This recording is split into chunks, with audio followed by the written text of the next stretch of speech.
बिस्मिल्लाहिर्रहमानिर्रहीम नहमदुहु व नुसल्ली अला मुहम्मद रसूलुल्लाह करीम। ये प्रॉब्लम स्टैटिक्स के सेंटर ऑफ ग्रेविटी चैप्टर से है। Find the centre of gravity CG of a thin uniform semi spherical shell. तो यहाँ पर हेमी स्फेरिकल सेल होगा और या फिर ऐसा लिखा हो सकता है होलो हेमीस्फेयर का सेंटर ऑफ ग्रेविटी हमको फाइंड करना। कोई भी हो, ये तो अपना ग्रामेटिकल मिस्टेक है, वो सही हो जाएगी। अब हमें किस तरीके से हेमीस्फेयर मिलेगा और किस तरीके से हम इसको आसानी से सॉल्व कर सकते हैं। तो इसके लिए हम यहाँ पर दो एक्सिस ले रहे हैं, एक तो एक्स एक्सिस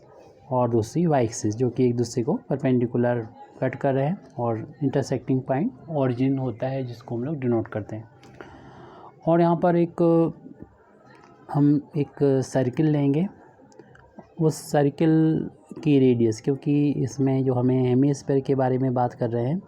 तो कोई भी यहाँ पर इसकी रेडियस के बारे में बात नहीं कर रहे हैं, तो कुछ भी हम ले सकते हैं, आर्बिट्रेरी होगा ये। तो हम और इसके बाद हम इस सर्किल इसे हेमीस्फीयर को बनाने के लिए, यानी हेमीस्फेरिकल शेल को बनाने के लिए एक फर्स्ट क्वाड्रेंट में एक सर्किल का पार्ट लेंगे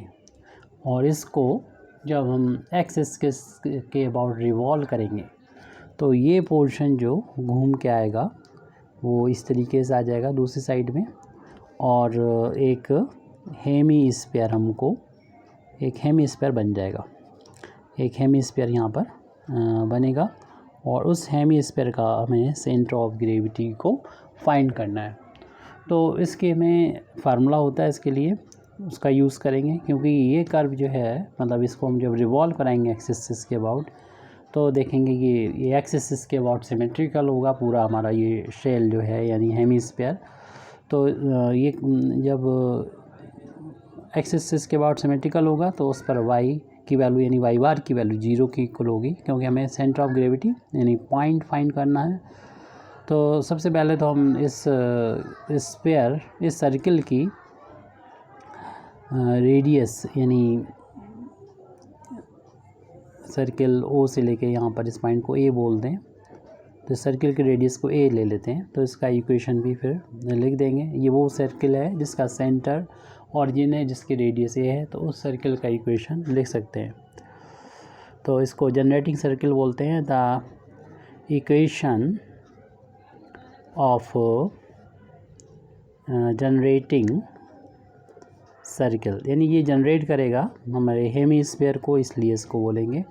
सेंटर इसका 0 0 है, तो इसका equation x square plus y square is equal to a square आएगा। इसे इक्वेशन नंबर 1 डाल दीजिए। अब हम इसका अगर ये पोर्शन यानी OA, इस पॉइंट को B कह दें, ABO, इस पॉइंट को अगर हम रिवॉल्व कराते हैं एक्स एक्सिस के अबाउट तो हमें मिल जाएगा हेमीस्फीयर। तो इसी चीज़ को हम यहाँ पर लिख देते हैं। द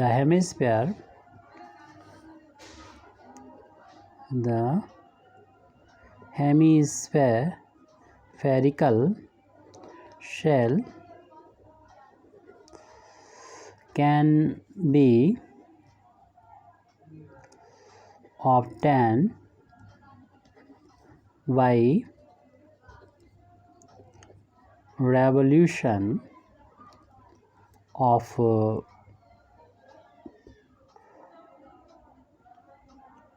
OA, या फिर हम कहें कि इस फर्स्ट कोऑर्डिनेट में जो है revolution of arc AB arc जब रिवॉल्व करेगी तब हमको मिलेगा अबाउट एक्स एक्सिस। आप फिगर बना दें और इस लैंग्वेज को ना भी लिखें तब भी हमारा प्रॉब्लम जो है कुछ नहीं होगी, सॉल्व हो जाएगा। अब इसमें जो फार्मूला यूज़ करेंगे तो उसमें हमें ज़रूरत पड़ती है dy/dx की, यानी जिस कर्व के बारे में बात चल रही है जिसका हेमीस्फीयर जो शेप बनेगा उसका सेंटर ऑफ ग्रेविटी फाइंड करना है, तो उसका हमको उस कर्व का हमें फाइंड करना होता है डी वाई और डी एक्स से, यानी वहाँ से हम वाई का डेरिवेटिव एक्स के रिस्पेक्ट में निकाल देते हैं, इसलिए हम इक्वेशन नंबर 1 को डिफ्रेंशिएट कर लेंगे, यानी जो फार्मूला यूज़ करेंगे वो आगे ज़रूरत पड़ेगी, तो हम पहले से इसकी तैयारी कर लेते हैं। Differentiating equation 1 with respect to x, तो एक्स के रिस्पेक्ट में जब एक्स स्क्वायर का डिफ्रेंशिएशन करेंगे तो 2x हो जाएगा, और वाई स्क्वायर का करेंगे तो पावर आगे आ जाएगी, जितनी भी पावर होगी इसमें से एक कम, लेकिन ये एक्स नहीं था वाई था, तो वाई का दोबारा से डिफ्रेंशिएशन करेंगे, डी वाई और डी एक्स मिलेगा, और जो राइट हैंड साइड में इसका डिफ्रेंशिएशन तो हो जाएगा 0। अब डी वाई और डी एक्स की वैल्यू फाइंड करना है, 2x को राइट हैंड साइड में ट्रांसपोज करेंगे तो हमें वैल्यू मिलेगी 2y d y over d x, और ये पहुंचेगा राइट हैंड साइड में माइनस के 2x, आप 2 से 2 कैंसिल कर सकते हैं, और डी वाई और डी एक्स की वैल्यू फाइंड कर सकते हैं, माइनस एक्स अपान वाई हो जाएगा। एक्स अपान वाई ये फाइंड कर लिया, इसका हमें यूज़ करना होगा आगे, जब हम यहाँ पर डी एस की वैल्यू स्मॉल एस है, ये आर्क होता है एक, अगर जैसे कि हम छोटा सा एक पॉइंट ले लें, उसके पास में एक पॉइंट क्यू लिया जाता है और ये डिस्टेंस डी एस होती है, जिससे फिर फार्मूला बनता है। हालांकि फार्मूला यहाँ पर हम ड्राइव नहीं करेंगे, हमें ज़रूरत होती है ये बस से बताना, डी एस का मतलब है कर्व के अलॉन्ग जो डिस्टेंस होती है छोटी सी, उसे डी एस बोलते हैं। डी एस के लिए फार्मूला होता है, बस वो आपको लिखना है। कर्व ये फार्मूला कैसे आया उससे की ज़रूरत नहीं है, डायरेक्ट आप यूज़ कर सकते हैं लॉन्ग टाइप क्वेश्चन में भी, 1 plus d y over d x का होल स्क्वायर। अब मालूम हो गया होगा हमें डी एस की फार्मूले में ज़रूरत है, और उसमें d y over d x आएगा, इसलिए इसको भी पहले फाइंड किया था, तो यहाँ पर वैल्यू पुट कर दें। Square root 1 plus d y over d x की value minus x upon y है, उसका स्क्वायर, उससे थोड़ा सा सॉल्व भी कर लेते हैं, यानी अगर हम स्क्वायर रूट स्क्वायर हटाएंगे तो माइनस का स्क्वायर प्लस हो जाएगा, एक्स का स्क्वायर एक्स स्क्वायर और वाई का स्क्वायर वाई स्क्वायर, 1 अपान 1 कर सकते हैं, और 1 और वाई स्क्वायर का एलसीएम वाई स्क्वायर हो जाएगा। जब वाई स्क्वायर एलसीएम लेंगे तो इसका इधर इंटू हो जाएगा 1 में, और प्लस का 1 का यहाँ पर इंटू हो जाएगा, एक्स स्क्वायर हो जाएगा। और इक्वेशन नंबर 1 को देखें तो ये x square plus y square की वैल्यू जो है वो ए स्क्वायर के इक्वल है, यहाँ पर हमने यूज़ कर लिया है, उसको लिख देते हैं यूजिंग इक्वेशन नंबर 1। ये वैल्यू जो चल रही है वो डी एस एस यहाँ पर इस्तेमाल होता है, ये स्क्वायर रूट से स्क्वायर है जो कि दोनों ही तो बाहर हो जाएंगे, यानी ओनली ए अपान वाई आ जाएगा, ये डी एस की वैल्यू है।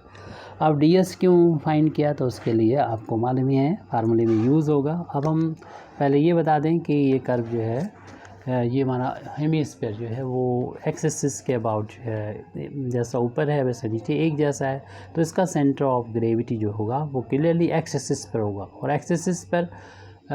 जो कोई भी पॉइंट होता है उसका वाई कोऑर्डिनेट जो होता है वो 0 होता है, तो यहाँ पर इसी लाइन पर यानी वो हमें सेंटर ऑफ ग्रेविटी जो होगा वो मिलेगा, और उसमें आपको मालूम है इसके कोऑर्डिनेट को एक्स बार वाई बार से डिनोट किया जाता है, इसमें वाई बार की वैल्यू 0 हो जाएगी, क्योंकि एक्स एक्सिस पे कोई भी पॉइंट हो उस पर वाई की वैल्यू 0 हो जाएगा, वाई कोऑर्डिनेट 0। इसी चीज़ को हम यहाँ पर अपना लिख देते हैं, बता देते हैं शुरू में ही, इफ़ फार्मूले का यूज़ करने से पहले इफ़ एक्स बार वाई बार के बारे में भी बता देते हैं, वी मान लेते हैं एक्स वाई बार वी दी center of gravity of the hemisphere then by symmetry, यानी हम लोग सिमेट्री से कह सकते हैं, जैसा कि अभी हमने बताया था कि वाई बार की जो वैल्यू होगी बाई सिमेट्री वाई बार की जो वैल्यू है जैसे कि अभी बताया वो 0 के बराबर हो जाएगी, यानी सेंटर ऑफ ग्रेविटी का वाई कोऑर्डिनेट 0। अब एक्स कोऑर्डिनेट के लिए हमारे पास फार्मूला होता है, और ध्यान रहे ये फार्मूला आपको जो शेल होते हैं उनके लिए ही यूज़ करना है, यानी कभी कभी जो है वो प्लेन एरिया होता है, मतलब कई टाइप के जो होते हैं इस क्वेश्चन में, तो सबके लिए ये फार्मूला नहीं है। एक्स वाई डी एस जैसे हम बता चुके हैं, ये सिर्फ यूज़ करेंगे आप जो शेल यानी खोखले होते हैं, अंदर से होल होते हैं, उनके लिए, उन कर्व के लिए ये फार्मूला यूज़ होगा, यानी integration x y d s. अब यहाँ पर लिमिट जो है वो नहीं लिखी है, लिमिट आपके क्वेश्चन के अकॉर्डिंग लिख दी जाएगी, और डी एस की वैल्यू हम पहले ही फाइंड कर चुके हैं वो पुट कर देंगे, और यहाँ पर जो लिमिट यहाँ पर ये देखिए एक छोटी सी गलती चल रही है। ds की वैल्यू जब लिखी थी आपने डिटेक्ट कर लिया होगा, क्या नहीं लिखा आपने, ये ds ओवर dx लिखें या फिर यहाँ पर dx का मल्टीप्लाई कर दें, तो यहाँ पर dx जो है मल्टीप्लाई में चलेगा। या पर लिखने में दिक्कत हो रही हो तो आप यहाँ पर ds ओवर dx लिख दें। तो ये वैल्यू जब ds फाइंड करेंगे अभी, यानी यहाँ तक तो चल रही थी ds ओवर dx, जब ds निकालेंगे तो राइट हैंड साइड में dx को पहुँचा दें, तो ये dx लिखना होगा।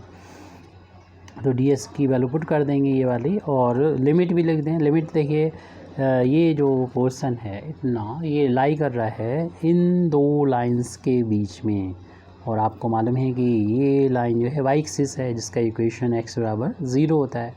और ये a दूरी पर वाई एक्सिस के पैरेलल लाइन है, और इस लाइन का कोऑर्डिनेट a,0 है, आपको मालूम है a डिस्टेंस है।